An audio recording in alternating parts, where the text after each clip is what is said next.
So remember in 2020 when I had my Can Bionicle Cure COVID-19 vlog? For months, we have been searching for a cure to the coronavirus, and the answer lies in Bionicle lore. At the end of the vlog, a plague doctor shows up out of nowhere and it says, "To be continued." Your methods are foolish. Put down those childish toys and let a real doctor be of assistance.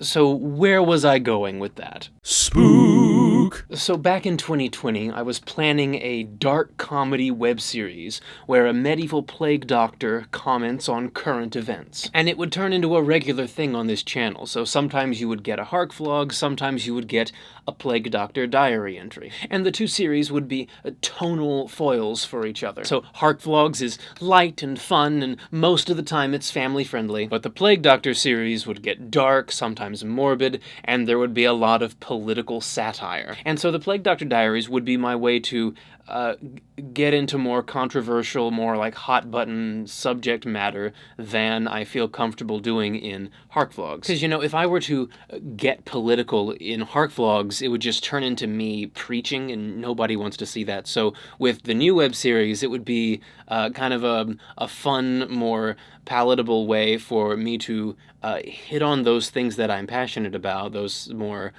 inflammatory hot button issues, using dark humor and satire, and it would just be fun. So the conceit of the series is that it takes place in this strange universe, this strange version of America that is both medieval times and modern times at the same time. So when I wrote the web series in 2020, like it would be the year 2020 with modern technology, with modern goings-on, but it's surreally medieval. Like instead of the president, you have the king. Like you have barons and lords and yeomen, you have the feudal system for some reason. And so I'm using this strange hybrid world as a metaphor for how I felt during the first year of the pandemic. Like it feels like we're back in the Dark Ages and there's no democracy. And so fundamentally, the Plague Doctor Diaries would have been a series about feeling hopeless. It is a comedy about despair. Because, you know, that was the mood in 2020. And the central character of the Plague Doctor is a bit of a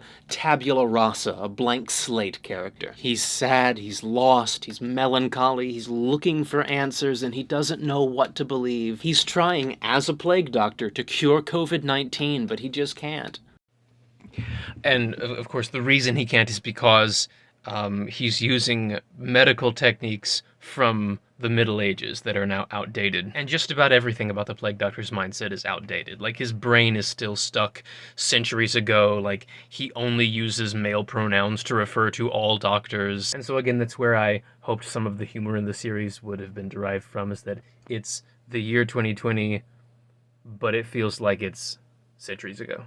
And so the goal with him is I want him to be relatable to how I'm sure most of us felt during 2020. I am not finishing this web series. 2 years later in 2022, it just feels dated. Like when you see clips from it, you'll see it's like you can clearly tell like this was written in 2020 with the concerns of the year 2020 in mind, to the point that watching it 2 years later, like it's just gonna feel like a jarring throwback, like, oh wow, I can't believe we were all talking about that 2 years ago, like that type of thing. And I could update it for 2022. I could rewrite the scripts to address more contemporary concerns, but I don't want to. That's too much effort. And just in general, producing this web series was way too much work than I was willing to do. Like, it's very prop heavy, it's very costume heavy, it's very like lighting heavy. Like, it can only be shot at night in my backyard. And when I wear that Plague Doctor mask, I can't see. My breath fogs up the lenses and I can't see the camera, I can't see the script, like, and also, so I got a brand new microphone, a brand new lavalier mic that I would run up through my clothing into the mask, and I did several tests with the microphone, and it didn't sound bad at all. According to my extensive medical research, I have determined that pee is stored in the balls. But then the microphone just died randomly. Brand new microphone, couldn't get it to work anymore. And it's like I could spend the effort to either get a new one or fix the one that I have, but I don't want to spend that effort. Just in general, it's too ambitious for me to try to handle by myself. Like, this is the type of project that requires, like, at minimum a 4-person crew, and I'm doing everything myself. And one of my goals for this year is to just be able to let go of projects that I no longer have a passion for. I should not feel like I am held back by those projects like it's a ball and chain, like, I want to move on, but I gotta finish all these things that I started. It's like, no, it's okay to just say, I don't want to do this anymore. This is not the art that I want to produce right now at this stage of my life. It's okay to just let it go and just let it be what it is in the past. However, I did finish episode 1. And by finished, I mean it's as finished as it's ever gonna be. Like, with the microphone situation, the quality of the Plague Doctor's lines are not the greatest, so I apologize for that. But for what it's worth, I still just wanted to share what I have with you. So here is episode 1, The Miasma.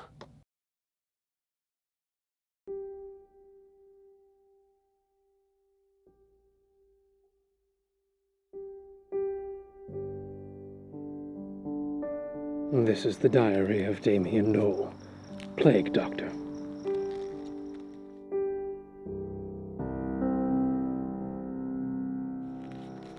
Day 203 of quarantine. It has been nearly 7 months since the King declared a national state of emergency. The corona plague continues to ravage our lands. Bodies pile high as the death toll reaches into the 100,000s. It has even touched the King himself. The King's top alchemists and physicians tell us to keep away from each other and to wear masks to keep the plague's foul air from passing from person to person. But the King and his supporters refuse to listen. Instead, they congregate in public, breathing in the miasma, and they peddle far-fetched theories of conspiracies and hoaxes to justify their recklessness. What the physicians say are necessary precautions the King's proponents feel are impinging upon their freedoms. It's as if they want the freedom to cut their lifelines on a sinking ship, but it's worse than that, because it's not just them their bravado endangers.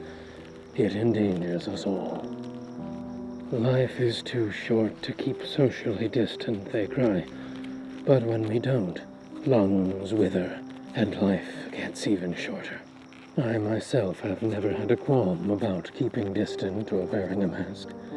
I keep distant because, well, I hate people, and I wear a mask because I am a plague doctor, and it's part of my profession. Modern readers of my diary may not be familiar with the ancient medical theory of miasma. The miasma is a fog of rotten fumes filled with the odor of dying things, and when you breathe it in, that's what makes you ill.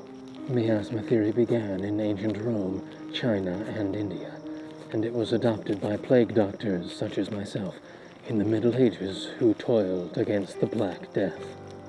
This is why we wear these masks and fill our beaks with fragrant herbs. I personally prefer a crushed mint, because as long as a plague doctor is smelling something lovely, he can't possibly be smelling the putrid miasma, and therefore he cannot possibly get sick. In modern times, most physicians will tell you that miasma theory was rejected with the development of modern germ theory in the 17th century by Louis Pasteur and Robert Koch, but I'm not willing to give up on it just yet. Germ theory is simply ridiculous. Diseases caused by tiny, invisible parasites. Please. Everything I know about the corona plague supports the proud tradition of miasma theory, passed down from plague doctor to plague doctor. My profession is my pride, but also my greatest source of frustration, because as a plague doctor, I swore in the Hippocratic Oath that my first and foremost responsibility is to do no harm. Primum non nocere. And yet, to my utmost shame and regret, All of my patients have ended up dead. No matter what method I have tried to cure the corona plague, I only seem to have made matters worse. I have tried leeches to suck the plague's poison out. I'm confident this will work. Lie there and keep still until sunrise. I have tried fervent prayer. Holy Father above, move thou thy mighty hand over this man. Pour out thy spirit of healing. I have even tried bloodletting. But each one of my hapless charges has ended up food for crows upon the blasted heath. A skeleton to be cast into a pauper's grave and promptly forgotten. I struggle to keep up hope. Wherefore do I toil to preserve these fools' lives, when in the end we all meet our Maker? Perhaps that's why I started this diary. One day, when my bent and broken corpse is riddled with worms, future generations will read of our current mistakes and not be doomed to foolishly repeat them. Perhaps in these pages, you, dear reader, will find what I cannot, a glimmer of light to guide you through the miasma.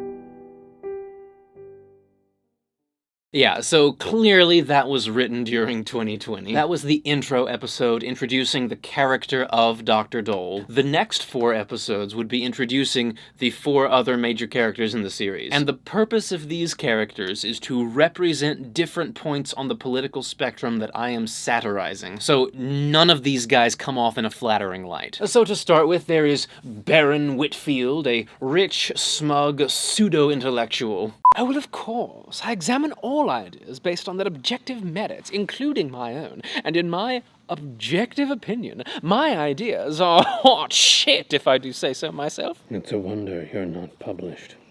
Indeed it is. But I consider all ideas. All ideas that are white. Can't hear you. I can't hear a word you're saying. Must be some COVID stuck in my ear. I'm a doctor. I can help. I only jest. I don't actually have the coronavirus in my ear. Oh. Who believes that rational debate can solve all the world's problems. But is all this anger really the best way to get their point across? I believe in rational debate, not letting your emotions cloud your reasoning. He claims to be interested in the search of truth and the exchange of ideas, but really deep down, he just wants to piss people off. It's getting late. How about a nightcap? Oh, you're very kind, but no need to trouble yourself. I brought a beverage of my own. I mean, if you're staring down the barrel of a police gun, just comply and you won't get shot. Simple as that. Do you think you would act rationally if someone is threatening you with a lethal weapon? Dr. Dole, you insult me. I always act rationally. Oh God, I'll do it. He's also very stupid. You see, I'm a rational man, and I don't want to rule out any possibility simply because conventional science tells me to. I mean, conventional science tells me not to sear my hand on a hot stove, but that doesn't stop me from trying it. Lovely! Okay, so obviously don't try that at home. I did not actually burn my hand on a skillet. I took a cold skillet, put it on the cold stove, and then I started the camera, and then I turned the stove on, and immediately after turning the stove on, then I did the bit while the skillet was still cold, and that was makeup on my hand, and the sizzling sound that you heard was Foley pulled from another clip of me cooking fish. So out of those 4 characters, he's the only one that I have footage for. I never got far enough into the production of the series to shoot footage of these other 3. But next up there is Friar Elmer. And a friar is like the urban version of a monk. Like if you are a member of a mendicant order in Catholicism and you are cloistered away in an abbey or a monastery, well then you're a monk. But if you are a member of the mendicant orders and you live in the city where you do your work, then you're a friar. Like a Friar Tuck from Robin Hood, or Friar Lawrence from Romeo and Juliet. So Friar Elmer is an Augustinian friar, so his theology mostly takes after the theology of St. Augustine. Or if you're from the South, like me, St. Augustine. However, he is possessed by a demon. He is a demon-possessed friar. And the demon resides in his MAGA hat that he keeps under his hood. I've got it right here, actually. So this is the hat. It's not a real MAGA hat, but you would never actually see the front. But like that's the reason why he wears his hood all the time, is because he cannot get the hat off. You know, and there would be this dramatic flashback where like you see him putting the hat on for the first time, and he's tempted by the allure of white nationalism. He puts the hat on and then he's under the curse. And so he's very whispery and frightful because he doesn't want the liberal media to find him and crucify him. And so Friar Elmer episodes would involve him and Dr. Joel going back and forth about religious topics. Next up is an influencer named Silly the Kid. And Silly the Kid is my satirization of a white, performative activist liberal who claims to care about social justice issues, but really just wants the clout. And so Silly would always be wearing a face mask on camera, and I have different face masks with different facial expressions on them, and so as he talks, it will like cut back and forth between the different masks as just like the conceit of the character. And similar to that, he would have like jump cuts in real time.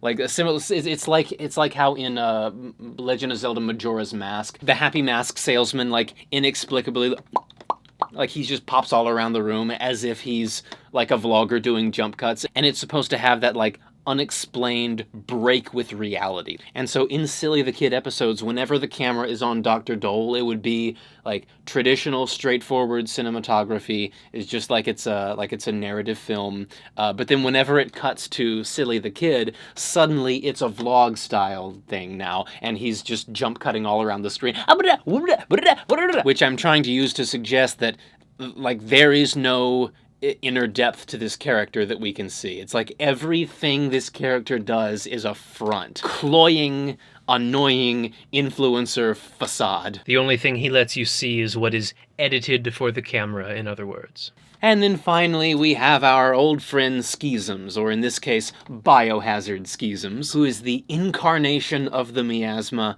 and the embodiment of despair and hopelessness and giving up. And of course, Skeezums episodes would be very spooky as Skeezums tries to tempt the Plague Doctor into taking off his mask. Just breathe me in. You know, like typical Skeezums fare. And so if all the characters represent different points on the political spectrum, where does that leave Skeezums? I think Skeezums represents that defeatist desire to retreat into this shell of apathy, and where you give up and you don't care about any important thing, and you make fun of other people and you shame them for caring about important things.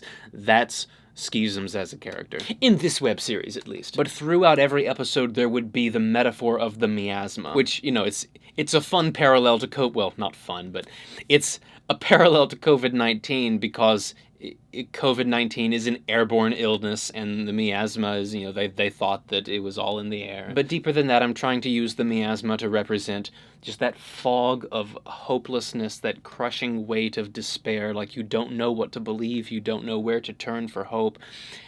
just like, you know, where Dr. Dole finds himself, and that is his character arc. So I don't know exactly how it happens, but as the web series progresses, Dr. Dole begins to find his footing both medically and philosophically. And he realizes that part of the reason why he can't cure COVID-19 is because he's using these medical techniques from the Middle Ages. And in order to move forward and actually be an effective doctor, he has to unlearn everything he thought he knew. And that's a headspace that I find myself in very frequently, having to unlearn things that I thought I knew in order to learn what's actually good and true and move forward. And so I hoped that the character could be relatable to us all in that respect. Well, if I were going to finish the web series, that is. And now Dr. Dole is both a scientist and a man of faith.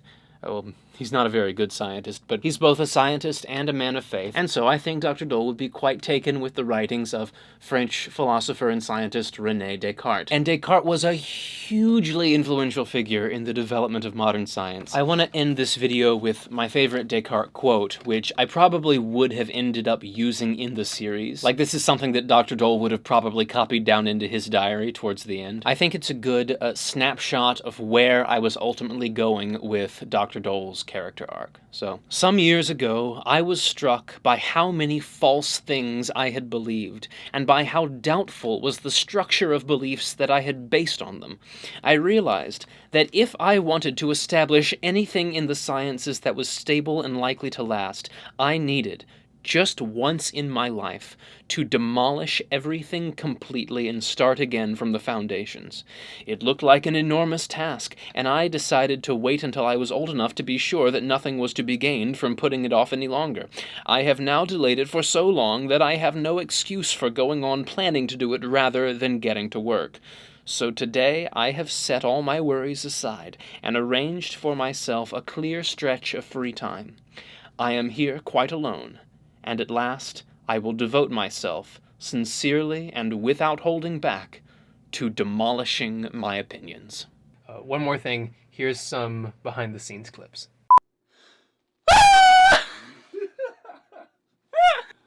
If you need coughing now. Try it again. So after I finished shooting, the label that I made for the Milk of White Supremacy got soggy, but if you read the details, it says, part of a healthy breakfast, recommended with frosted microaggression flakes. A palatable drink for anyone across the political spectrum, not just Nazis. Stephen Miller endorsed. So, this is my body double for Dr. Dole. Say hello. So you can just start, like, right here. And then as soon as I say action, just like, what? Dr. Dole, you insult me. I always act rationally. Oh God,